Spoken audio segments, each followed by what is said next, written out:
이 새벽 우리에게 주신 하나님 말씀은 누가복음 14장 25절에서 35절까지의 말씀입니다. 누가복음 14장 25절에서 35절까지입니다. 우리 하나님의 말씀을 다 함께 받들어 읽겠습니다. 누가복음 14장 25절입니다. 수많은 무리가 함께 갈새 예수께서 돌이키사 이르시되 무릇 내게 오는 자가 자기 부모와 처자와 형제와 자매와 더욱이 자기 목숨까지 미워하지 아니하면 능히 내 제자가 되지 못하고 누구든지 자기 십자가를 지고 나를 따르지 않는 자도 능히 내 제자가 되지 못하리라. 너희 중에 누가 망대를 세우고자 할진대 자기의 가진 것이 준공하기까지에 족할는지 먼저 앉아 그 비용을 계산하지 아니하겠느냐. 그렇게 아니하여 그 기초만 쌓고 능히 이루지 못하면 보는 자가 다 비웃어 이르되 이 사람이 공사를 시작하고 능히 이루지 못하였다 하리라. 또 어떤 임금이 다른 임금과 싸우러 갈 때에 먼저 앉아 1만 명으로서 저 2만 명을 거느리고 오는 자를 대적할 수 있을까 헤아리지 아니하겠느냐. 만일 못할 터이면 그가 아직 멀리 있을 때에 사신을 보내어 화친을 청할지니라. 이와 같이 너희 중에 누구든지 자기의 모든 소유를 버리지 아니하면 능히 내 제자가 되지 못하리라. 소금이 좋은 것이나 소금도 만일 그 맛을 잃으면 무엇으로 짜게 하리요. 땅에도 거름에도 쓸데없어 내 버리느니라. 들을 귀가 있는 자는 들을지어다 하시니라. 아멘. 우리 예루살렘으로 가시는 예수님, 이제 예수님은 계속해서 제자도가 무엇인지 말씀하십니다. 아마 지금까지 이 누가복음의 말씀을 통해서 우리가 제자됨이 무엇인지 많은 도전을 받았고 또 생각을 하셨을 것이라고 생각합니다. 어제 본문까지, 그러니까 14장까지 잔치하시던 예수님이 이제 갑자기 오늘 본문에서는 다시 예루살렘 길 위에 서셨습니다. 당시에 많은 사람들이 예수님 따라갔나 봐요. 수많은, 오늘 본문 그렇게 시작하잖아요. 수많은 무리가 함께 갈새. 맨 앞에 예수님이 계셨고 그 뒤에 수많은 사람들이 따라가고 있었습니다. 그런데 그때 예수님께서 갑자기 멈춰 서시더니 돌이키셔서 몸을 돌리셔서 그 수많은 따라오는 무리들에게 말씀하셨습니다. 무릇 내게 오는 자가 자기 부모와 처자와 형제와 자매와 더욱이 자기 목숨까지 미워하지 아니하면 능히 내 제자가 되지 못하고 누구든지 자기 십자가를 지고 나를 따르지 않는 자도 능히 내 제자가 되지 못하리라 말씀하셨습니다. 당시 예수님의 말씀을 들었던 사람들은 어떤 식으로 이해했는지 정확히 알 수 없습니다. 정치적인 메시아를 기다렸던 사람들은 이 말씀을 아마 예루살렘 그 해방 전쟁 그런 뭐라고 할까요? 독립운동 그런 전쟁을 향한 결단을 하라고 생각했을 것 같습니다. 이제 너희 죽을 수도 있으니까 다 버리고 따라와라. 그러나 예수님이 행하신 일들을 볼 때 그 전쟁은 반드시 승리할 것이라고 사람들은 확신하며 따라갔을 것 같습니다. 더군다나 예수님도 다음 본문에서 전쟁에 대한 이야기를 잠깐 언급하십니다. 어떤 왕과 싸우러 갈 때 1만 명으로서 저 2만 명을 거느리고 오는 자를 대적할 수 있을까 헤아리지 않겠느냐. 아마 사람들은 어느 정도 정치적인 메시아로서 전쟁을 염두에 두었을 가능성이 있습니다. 그러나 예수님께서 하신 말씀의 참 의미는 진정한 제자 된다는 것이 무엇인가에 대한 말씀입니다. 진정한 제자는 어떤 사람인가? 오늘 본문을 통해서 배울 수 있죠. 진정한 예수님의 제자는 부모와 자녀와 형제와 자매와 심지어 자기 목숨까지 미워하는 사람이다 라고 예수님 말씀하십니다. 우리가 이런 말씀 들으면 사실 오해 없이 잘 들어야 됩니다. 극단적이고 균형을 잃은 사람은 이러면 가족 버려야 되나 보다 생각할 겁니다. 그런데 예수님은 절대 가정을 파괴하시려고 하시는 분이 아니십니다. 성경 곳곳에서도 가정을 잘 섬기지 않는 사람들은 정말 나쁜 사람이다 이렇게 가르쳐 줍니다. 뿐만 아니라 예수님께서 예수님의 사역의 결과 예수님으로 충만해서 세상을 가득 예수님으로 채울 수 있는 이 땅의 두 가지 기관, 하나는 교회, 하나는 가정입니다. 절대 가정이라고 하는 것은 교회만큼이나 소중한 곳이에요. 복음으로 세워가야 되고, 그런 복음으로 세워진 가정들이 늘어갈수록 예수님이 온 땅에 충만해진다라고 하는 것입니다. 그래서 우리가 예수님 잘 믿는 가정, 예수님으로 충만한 가정 세우려고 노력하는 것 아닙니까? 예수님도 십자가 위에서 마지막으로 하신 말씀 중에 하나가 어머니 마리아를 사랑하는 제자에게 부탁하셨습니다. 이제 너의 어머니처럼 섬겨라. 그래서 예수님을 섬긴다라고 하면서 가정을 책임지지 않는 사람은 예수님의 가르침에 대해 균형 잡히지 못한 자세라는 거죠. 그러면 오늘 본문에서 혹은 복음서의 다른 본문에서 복음을 따르는 그 가정을 복음을 따르기 때문에 이 가정 안에 일어나는 분란, 가정을 미워하고 가정과 분쟁을 일으키는 제자도에 대해서 가르치는 이유가 무엇이겠습니까? 우리는 그 의미를 미워하다에서 알 수 있습니다. 이 미워하다라고 하는 단어는 선택의 우선순위를 이야기하는 것입니다. 제가 누가복음에서 계속해서 가치의 문제를 다룬 이유가 이것입니다. 우리가 어떤 일이 있을 때 무엇을 선택할 것인가, 이것은 무엇이 더 중요한가라는 선택의 문제입니다. 인생에서 최우선 순위를 예수님께 두어야 한다라는 거죠.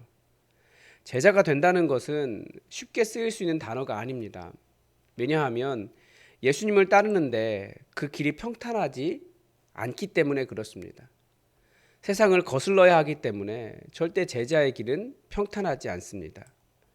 때로는 가정에서 반대가 일어날 수도 있습니다. 실제 초대교회에서는 예수 믿는 것 때문에 가정에서 쫓겨나기도 했고요. 직장에서 쫓겨나기도 했습니다. 예수님을 믿는다고 믿을 때 발생하는 문제가 우리 시대와는 같지 않습니다. 예수 믿는다고 직장에서 쫓겨나고 가정에서 버림받은 사람들에게 누가 그들의 삶을 책임져 주고 그들에게 새로운 가족이 되어 주었습니까? 다른 예수 믿는 사람들이 그들의 가족이 되어 준 거예요. 그래서 초대교회 바나바 같은 사람, 자기의 전 재산, 바나바 같은 사람, 자기의 전 재산 팔아서 그 사람들을 먹여준 것입니다. 책임져 준 거죠. 초대교회는 그렇게 예수님을 선택했기 때문에 서로가 서로에게 진짜 가족이 되었고, 자기의 가족을 오히려 더 예수 그리스도 또 다른 교회처럼 예수님을 잘 믿는 그런 교회로 세우고자 많은 사람들은 노력했던 것입니다. 제가 요즘 시대는 과연 그러면 무엇이 예수님이 제자도 이야기하실 때 무엇을 버리고 따라오라고 하실까라고 생각해 보면 이 시대는 즐거움인 것 같아요. 다들 자기의 즐거움을 위해서 예배드리는 것도 포기하고 때로는 다른 것들 추구하고 그렇게 사는 것 같더라고요.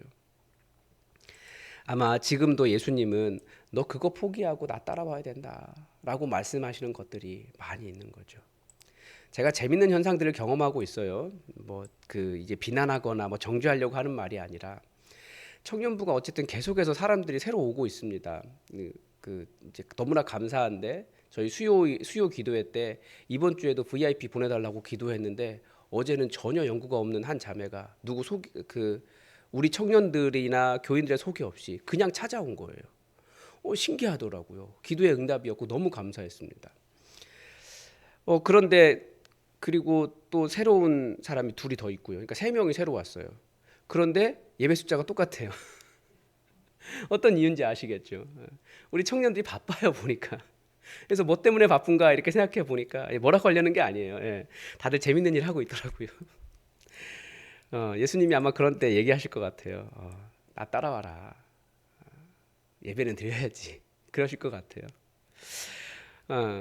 그래서 이게 정죄라기보다는 예수님이 정말 예수님 따라가는데 포기해야 될 것이 있다라고 말씀하시는 거죠. 우선순위의 문제에 있어서. 또한 제자는 제자로 따를지를 깊이 따져보고 결정하는 사람이다. 예수님이 이렇게 말씀하십니다. 예수님은 제자로 따를지를 결정한 사람에 대해서 비용 이야기하세요. 처음에 망대 세우는 비용을 말씀하시고 그러면 기초만 쌓고 늘 이루지 못하는 사람들을 보면 사람들이 비웃을 것이다. 이런 말씀하시고 계산해 보라는 거예요. 정말 내가 예수님을 따를 수 있을까? 33절에서는 이렇게까지 도전하십니다. 이와 같이 너희 중에 누구든지 자기의 모든 소유를 버리지 아니하면 능히 내 제자가 되지 못하리라. 여기에서 예수님께서 계산해 보라고 하신 것은 사실 돈 문제보다 훨씬 더 돈 문제를 훨씬 더 뛰어넘는 문제입니다. 왜냐하면 목숨이 걸린 문제이기 때문에 그렇습니다. 그런데 예수님의 이 수사적 질문이 계산해 보면 도저히 감당이 안 될 것 같으니까 안 될 것 같으면 일찌감치 포기해라 이런 뜻일까요? 절대 그렇지 않습니다. 예수님 따르는 길이 우리가 가지고 있는 그 어떠한 돈보다도 훨씬 더 가치 있고 소중하기 때문에 아무리 계산을 해봐도 예수님 따르는 것이 훨씬 더 수지 맞는다라는 의미입니다. 그래서 예수님 따르는 길이 안 되는 길이 아니라 그 어떤 것과도 바꿀 수 없는 길이고 그 어떤 적과 싸워도 이기는 방법이고 가장 큰 소득이 있는 것이라는 거죠. 한번 계산해 보라는 거예요. 제자 되는 것의 가치를 알면 절대 다른 것을 선택할 수 없다는 것입니다. 결국 세상의 모든 것을 다 얻는다 할지라도 생명을 얻지 못하면 무슨 소용이 있겠습니까? 영원한 생명의 모든 것을 걸어야 한다면 그것이 돈이 아니라 예수님이라는 길밖에 없다라는 거예요. 생명과 관련된 일이니까. 예수님께서 마지막으로 제자도를 소금에 비유하셨습니다. 우리는 소금의 맛이 변하는 일이 없습니다. 그런데 예수님의 동네에서 나는 암염은 짠맛이 빠지기도 하나 봅니다. 소금이 짠맛을 잃으면 그때부터는 뭐가 됩니까? 그냥 돌덩이인 거죠. 그 맛을 잃으면 돌멩이보다도 못하니까 어디에 쓰겠습니까? 걸음에도 쓸 수 없다라는 거죠. 그게 제자의 가치입니다. 제자도 처음에는 제자로서의 맛이 있었는데 중간에 그 맛이 빠져버리면 쓸모가 없다는 겁니다. 그러니까 우리 그리스도인들이 처음에 열정이 가득하고 하나님의 일 해보자고 열심히 있었고 예수님 열심히 따라갔는데 중간에 그 맛을 잃어버리면 어떻게 제자로서 무슨 쓸모가 있겠냐는 거죠. 제자도의 맛이 무엇이겠습니까? 세상을 하나님 나라로 바꿔가는 실천력입니다. 예수님의 십자가를 인내하는 힘입니다. 또 한번 생각해 보십시오. 이 세상에 소금 없는 세상 얼마나 맛이 없습니까? 음식도 맛이 없고 다 먹기가 쉽지 않아요. 다 목에 걸릴 것 같아요. 그런데 제자가 있기 때문에 제자가 소금처럼 세상에서 맛을 내고 있기 때문에 이 세상은 맛이 난다는 거죠. 많은 사람들이 세상에 희망이 없다라고 이야기해요. 아니면 세상이 어렵다고 말하고 힘들다고 이야기하고 그런 세상 속에서 계속해서 맛을 내온 사람들은 예수님의 제자들이었습니다. 인내하며 예수님을 따라간 사람들. 우리 한국 교회가 왜 부흥했습니까? 정말 세상에 희망이 없을 때 세상에 맛을 낸 사람들이에요. 대표적으로 100년 전에 이 땅에 흑사병이 돌았을 때 사람들 다들 무서워서 도망갔습니다. 그런데 누가 그 시체를 치워주고 흑사병에 걸린 사람들 돌봐줬습니까? 예수 믿는 사람들이 그렇게 했어요. 얼마나 그래서 고종 황제가 그 선교사들 굉장히 기뻐하고 그리스도인들이 인정해 준 거 아닙니까? 그런 게 원래 제자도라는 거죠. 정말 사람들이 어둡다고 말하고 힘이 없다고 말할 때 진정한 힘을 던져주고 그들을 돌봐줄 수 있는 사람. 그래서 세상이 맛이 나는 겁니다. 이 어두운 세상 가운데. 그게 제자라는 거죠. 우리가 이 세상에 이 세상을 만나게 하는 그런 제자도의 길을 걸었으면 좋겠습니다. 그럼 사람들이 하나님 나라의 맛을 알면 다시 하나님께로 돌아오죠. 예수님은 우리를 제자로 부르셨습니다. 이 십자가를 지고 가는 길이 무거워 보이지만 사실은 이게 진짜 사는 길이고 가장 수지 맞는 길이라는 것을 기억하고 우리 예수님 가시는 그 십자가의 길, 예루살렘 길에 같이 따라갔으면 좋겠습니다. 오늘도 하나님의 뜻이 우리에게 이루어지기를 주기도문으로 기도하겠습니다. 하늘에 계신 우리 아버지, 아버지의 이름을 거룩하게 하시며 아버지의 나라가 오게 하시며 아버지의 뜻이 하늘에서와 같이 땅에서도 이루어지게 하소서. 오늘 우리에게 일용할 양식을 주시고 우리가 우리에게 잘못한 사람을 용서하여 준 것 같이 우리 죄를 용서하여 주시고 우리를 시험에 빠지지 않게 하시고 악에서 구하소서. 나라와 권능과 영광이 영원히 아버지의 것입니다. 아멘. 여러분 함께 기도합시다. 이 나라 보니까 어제 산불이 셀 수 없이 많이 일어났더라고요. 정말 그 앞에서 모든 희망을 잃어버린 많은 사람들이 있습니다. 하나님께서 위로해 주시고 심지어 생명을 잃어버리신 분도 계시고 그 산불을 부둥켜 안고 간신히 그 산불에서 살아나오신 분도 계시고 너무나 큰 혼란이 있었어요. 여러분 이 나라 속히 그 모든 상처가 회복될 수 있도록 기도해 주십시오. 그리고 이번 주에는 많은 정치적인 거대한 정치적인 이슈들이 있습니다. 이 정적인 혼란이 종식될 수 있도록 여러분 기도를 부탁을 드립니다. 그리고 주일에 결석하신 분들을 위해서도 기도해 주십시오. 여러 가지 상황 속에서 교회에 오지 못했는데 질병을 이기고 또 상황들을 이기고 예배에 나올 수 있도록 기도해 주십시오. 그리고 여러분들 꼭 기도에 부탁드리는 건 오늘 이제 밤 8시 반에 교대 동아리 만드는 회의가 있습니다. 허락을 할지 말지 그 회의에 우리 규현이가 참석을 해야 되는데 무슨 말을 해야 될지 그 입에 성령님께서 할 말을 부어주시고 또 심사하는 우리 학생들에게 선한 마음 주셔서 우리 교대의 성경 공부 동아리가 우리 묵상 동아리가 만들어질 수 있도록 여러분 함께 기도해 주시기 바랍니다. 기도할 때 하나님께서 우리의 기도를 들으신 줄 믿습니다. 함께 기도하겠습니다.